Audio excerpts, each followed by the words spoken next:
বিয়ানীবাজারের শেওলা ইউনিয়নের কাকরদিয়া গ্রামে নির্মিত দৃষ্টিনন্দন এ বাড়ি এখন অনেকটা পর্যটন কেন্দ্রে পরিণত হয়েছে।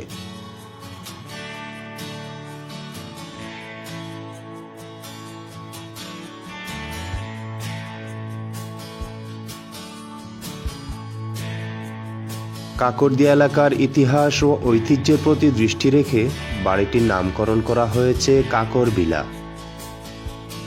ঢাকার প্রতিষ্ঠিত ব্যবসায়ী তুফাইল আহমদ খানদের 3 ভাইয়ের নির্মাণ করা এই বাড়ি দেখতে প্রতিদিন দূর দূরান্ত থেকে ছুটে আসছেন মানুষজন।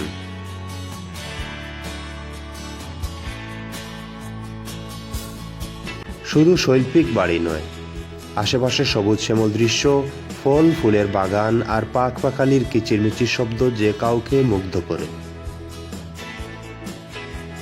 বিয়ানীবাজারের আশেপাশে সবাই মনে করেন অনেক রিচ, একজন থেকে অনেকজন বেশি, কিন্তু শখের তুলনায় সবাই শৌখিন। বাট এরকম একটা শৌখিন প্লেস তৈরি করেছে, তাকে থ্যাংক ইউ। আর সবচেয়ে বড় কথা হচ্ছে যে একটা ওইসব প্লেস করতে হলে শুধু টাকা লাগে না, বড় মন লাগে। উনি যে ওনার, আমি তাকে থ্যাংক ইউ জানাই আমরা ট্রাভেলারের পক্ষ থেকে।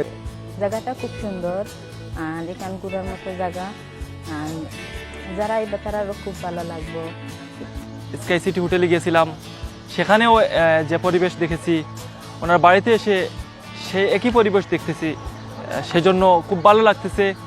এবং ধন্যবাদ জানাই তুফাইল ভাইকে, উনি শুধু ঢাকায় বসেও এলাকার মানুষের কথা চিন্তা করে এলাকায় এত সুন্দর একটি বাড়ি বানিয়েছেন, যেখানে পর্যটকরা এসে একটু তৃপ্তি সহকারে ঘুরে বেড়াতে পারছে।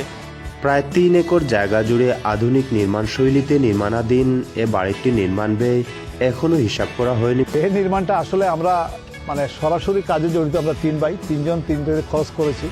এখন পর্যন্ত এই হিসাবটা করি দেয়। আমরা নেক্সট জেনারেশন যারা আছে, আমরা মনে করি যে ওদের সাথে আমাদের গ্রামের বা বাড়ির অরিজিনালের নিবিড় সম্পর্কটা থাকবে না হয়তো একসময়। এই সম্পর্কটা সৃষ্টির সেতু বন্ধন হিসেবে আমরা এই কাজটা করি। আমাদের এই চিন্তা শক্তিটাকে মানুষের দৃষ্টি আকর্ষণ করতে পারছি, এখানে আমি একটা সফলতা খুঁজে পাই। দ্বিতীয় হলো, মানুষজনকে যদি আমি বিনোদন দিতে পারি, ভিন্ন জগতে ঘুরে আসার সুযোগ করে দিতে পারি, সেটাও আমি আমার সাফল্য মনে করি এবং এটার আনন্দ ভোগ করি। পর্যটন প্রেমী এখানকার মানুষজন সুশৃঙ্খলভাবে নান্দনিক সৌন্দর্য উপভোগ করেন বলে জানান দায়িত্বশীল। সবই একটা সৌন্দর্য বজায় রাখে, কোনো বিশৃঙ্খলা হয় না, সুন্দর মতো মানুষ একটা এনজয় করিয়া এখান থেকে একটা পরিবেশ, ভালো একটা পরিবেশ দেখে যে তারা একটা মানে হলো দেখিয়া আঁটি উঠিয়া তুলিয়া আবার তারা বাইরে যায়।